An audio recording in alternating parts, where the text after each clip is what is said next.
Если люди этого не понимают, а просто хотят мирской жизни, мирского счастья и так далее, то они, конечно, вообще это, то есть им безразлично.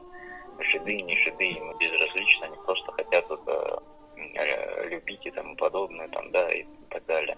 То есть здесь вот как раз вот именно этим людям я ничего сказать не могу.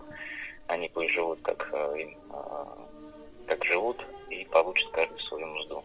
А тем, кому, допустим, больно на сердце, что Спасителя нашего, который умер за нас, и Он спасает нас, к тем, кому дорого это все, вот таким людям я и стараюсь объяснить, что молитесь Господу, отвергните себя, поймите, что вот это вот именно желание, то есть вот о любви, оно извращенное. Восстановите его сперва. Постарайтесь с ревностью его восстановить, и Господь вам все подаст.